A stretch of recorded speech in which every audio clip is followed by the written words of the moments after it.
वालेकुम जी। मैं हूं ज़िया बलोच और आप मुझे सोशल मीडिया पर देख रहे हैं। पहले तो माज़रत के 2 दिन के वक्फे के साथ मैं आपके पास हाजिर हूं।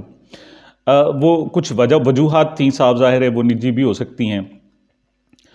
इस वक्त जनाब 22 नवंबर है, दिन है मंगल का, और एक आर्मी चीफ की, नए आर्मी चीफ की जो तैनाती होनी है उसमें सिर्फ 6 दिन बाकी रह गए हैं और ये 6 दिन इंतहाई अहमियत इख्तियार कर चुके हैं। इस वक्त एक एसाब शिकन एक मार्का जारी है और आसाब की जंग इस वक्त बिल्कुल फुल स्विंग पर है, ज़ोरों पर है। ऐसा लगता है कि इस वक्त इक़्तिदार और हकूमत और ये जो इस उनका रजीम है वो हिलता दिखाई देता है। उसकी वजह इस मरतबा इमरान खान कम अज़ कम हरगिज़ नहीं। इमरान खान बिल्कुल साइड पर बैठे हैं, वो खामोश हो गए हैं, वो आर्मी चीफ की तैनाती से भी अलग हो गए हैं, लेकिन उनका एक ही मुतालबा है कि उन्हें नए इंतखाबात की तारीख चाहिए। इस वक्त हुकूमत क्यों हिलती हुई दिखाई दे रही है? उसकी वजह जनाब, उसकी वजह इस्टेब्लिशमेंट से इख्तलाफात हैं। बहुत कोशिश की गई, हुकूमत के बहुत सारे रहनुमाओं ने कोशिश की कि ये इख्तलाफात कम हों या ख़त्म हों, लेकिन ये ख़त्म होने का नाम नहीं ले रहे। उसकी वजह सिर्फ एक ही है और वो तैनाती है। पहले जो इशारों कनायों में बात होती थी, पहले जो बिल्कुल छुप कर बात की जाती थी, अब वो खुलकर आ गई है। समरी जनाब नए आर्मी चीफ की तैनाती के लिए अभी तक नहीं पहुंची। अगरचे हुकूमत की तरफ से बहुत कहा गया कि समरी पहुंच गई है जी, प्रोसेस शुरू हो चुका है। कैसे प्रोसेस शुरू हो चुका? वो कहते हैं ना जी कि शादी हो गई है जी। कैसे जी? वो दुल्हन को पता नहीं है, दूल्हे को पता नहीं और शादी हो गई। शादी ऐसे नहीं होती। शादी के लिए दोनों स्टेक्स का इकट्ठे होना ज़रूरी होता है। और इस वक्त हुकूमत और इस्टेब्लिशमेंट इस वक्त बिल्कुल एक दूसरे के साथ खींचातानी की कैफियत है। और इमरान खान एक ज़ीरक सियासतदान होने के तहत, एक बहुत ही ज़बरदस्त चाल के तहत वो साइड पर बैठे हैं और इस सूरत हाल का तमाशा देख रहे हैं। इस वक्त सूरत हाल क्या है जनाब? इस वक्त चीज़ें बहुत सारी खुलकर आ गई हैं। पहले ये होता था कि फ़लाँ जनरल पसंदीदा है, फ़लाँ जनरल पसंदीदा है, फ़लाँ जनरल पसंदीदा नहीं है। अब चीज़ें खुलकर आ गई हैं। हुकूमत चाहती है कि 27 से पहले पहले समरी आए और वो जनरल जिसने 27 नवंबर को रिटायर हो जाना है उसी को ही कंटिन्यूटी दी जाए और उसी को ही नया आर्मी चीफ तैनात किया जाए। दूसरी तरफ इस्टेब्लिशमेंट के जो आसार हैं वो ऐसे हरगिज़ दिखाई नहीं दे रहे। ये पहली मर्तबा ऐसा हुआ है कि हुकूमत ने समरी के लिए बाकायदा ख़त लिखा है। यानी ये पहले ऐसी कोई नज़ीर नहीं है कि समरी आ जाती थी और महीनों पहले आ जाती थी, कई हफ्ते पहले आ जाती थी। उस पर मुशावरत होती थी, मुशावरत क्या पहले से तयशुदा होता था और एक नए आर्मी चीफ की तैनाती कर दी जाती। बेशक सुपरसीड करना पड़ता था।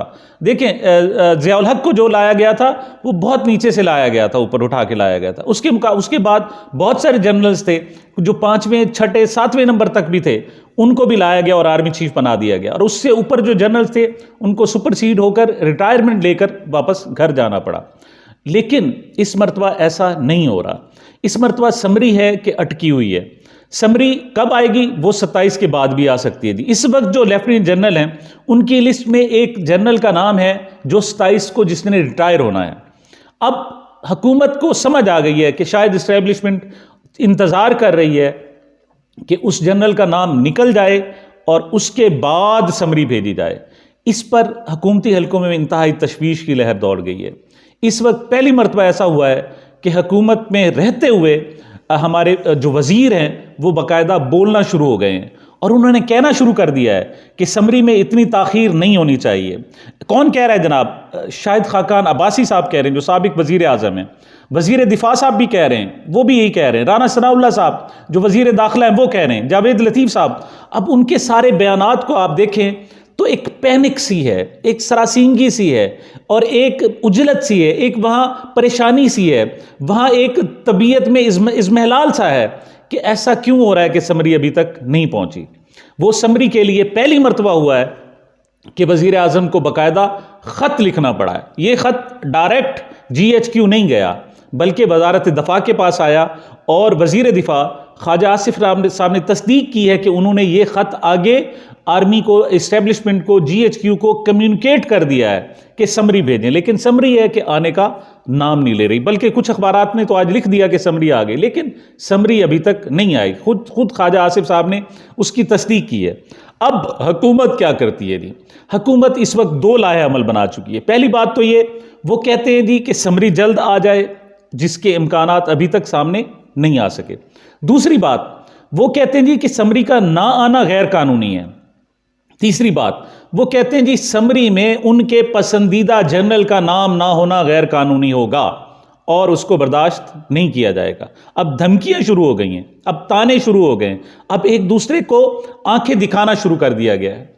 अब वो कहते हैं जी कि अगर समरी ना भी आई तो भी नए आर्मी चीफ की तैनाती कर दी जाएगी। ये ऐसे ही है जिस तरह नवाज शरीफ साहब ने जनरल ज़ियाउद्दीन भट्ट साहब को बाजार से बैजेस लगाए थे और उसका रिजल्ट आपने देखा था कि तैयारा परवेज़ मुशर्रफ का फिजा में था और फिर नीचे रजीम चेंज हो चुका था। अब शायद यह भी ख्याल किया जा रहा है कि शायद हुकूमत खुद भी शहादत चाहती है। क्यों? इस वक्त उनकी पोजीशन है ये है कि मुल्क दिवालिया होने के बिल्कुल किनारे पर खड़ा है। इसे कहते हैं ना जी, एक धक्का थोड़ा सा लगा, एक हवा का भी झोंका आया तो हुकूमत धड़ाम से और मुल्क दिवालियापन की तरफ गिर सकता है। 5 दिसंबर को कहा जा रहा है कि डिफ़ॉल्ट होने के जो खतरात हैं वो 80% तक बढ़ गए हैं। पहली बात तो ये है। दूसरी बात यह है कि हुकूमत ने जो कुछ हासिल करना था वो हासिल कर लिया।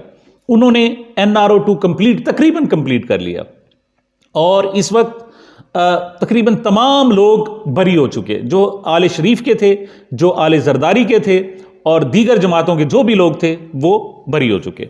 इस वक्त इस्टेब्लिशमेंट और हुकूमत के दरमियान खींचातानी में कम से कम 3 काम ऐसे हो चुके हैं जो इंतहाई अलार्मिंग है। पहली बात तो ये कि लंदन से एक प्रेस कॉन्फ्रेंस करवाई गई तस्नीम हैदर की, जिसमें कहा गया कि इमरान खान और अरशद शरीफ पर जो कातलाना हमले कराए गए वो खुद नवाज शरीफ साहब ने कराए।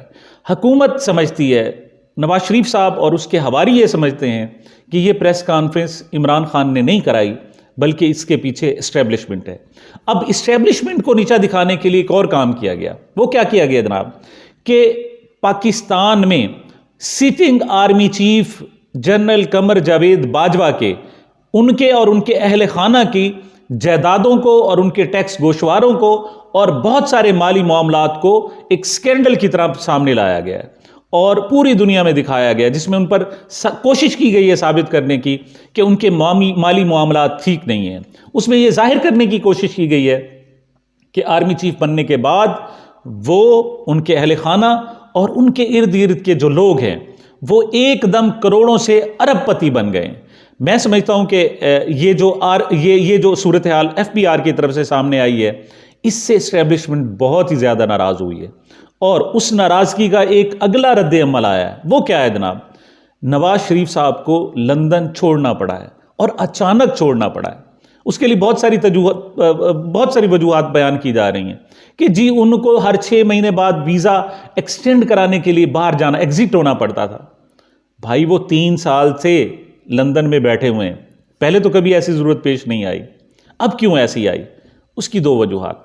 एक तो उन्हें सीरियस थ्रेट आ चुका है कि लंदन शायद उनके लिए अब मुश्किल बनाया जा रहा है, इस वजह से अब वो नए ठिकाने तलाश कर रहे हैं, नई सूरत हाल का वो सामना करने के लिए तैयार हैं।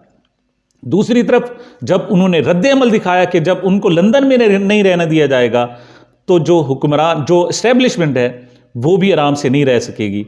अगला पत्ता उन्होंने क्या शो किया कि उन्होंने जनरल कमर जावेद बाजवा के जो माली मामलात हैं उनको एक स्कैंडल बनाकर लोगों के सामने पेश कर दिया गया है। उसके बाद जो बयानात आ रहे हैं वो है कि समरी ना भी आई तो हम इक़्तिदार नया आर्मी चीफ तैनात कर देंगे। और जो नई बातें हो रही हैं, बहुत सारी नई बातें, वो कह रहे हैं जी कि ये फौज जो है 35 साल से हुक्मरान है, डायरेक्ट और इनडायरेक्ट। ये पहली मरतबा ऐसा हो रहा है इस 6 महीने में कि हुकूमती जो वज़रा हैं वो इस्टेब्लिशमेंट के खिलाफ खुलकर सामने आ चुके हैं। मुझे नज़र आ रहा है कि हुकूमत शायद खुद शहीद होना चाहती है, क्योंकि उनके पास कोई दूसरी चॉइस नहीं है।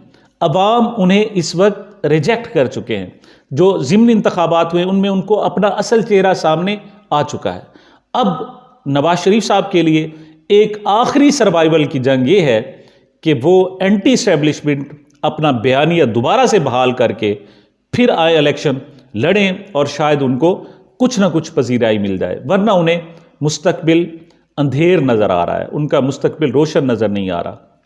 ऐसी सूरत में पीपल्स पार्टी ने खुद को दूर कर लिया है और वो देखो और इंतज़ार करो की पॉलिसी इख्तियार किए हुए हैं। इमरान खान ताक में बैठे हुए हैं, जैसे मैं पहले भी कह चुका हूँ, बिल्कुल तैयार है किसी भी सियासी सूरत हाल, किसी भी सूरत हाल का सामना करने के लिए तैयार। अगरचे उनकी जान को थ्रेड हैं, फिर एक मरतबा खतरात हैं, लेकिन वो बंदा बैठा हुआ है, ज़ेर एक सियासतदान का वो मुजाहरा कर रहा है। वो कहते हैं चलें, आप जो अगली चाल चलेंगे मैं उसके मुताबिक चलूँगा। तो ये अब तक की सूरत हाल थी। इस्टेब्लिशमेंट और हुकूमत के दरमियान इस खींचातानी में नए क्या मरहले आते हैं, उन तमाम की तफसीलात लेकर दोबारा आपके पास हाजिर होंगे। तब तक मुझे और मेरे इस चैनल को अपनी मोहब्बतों में याद रखिएगा। बहुत शुक्रिया।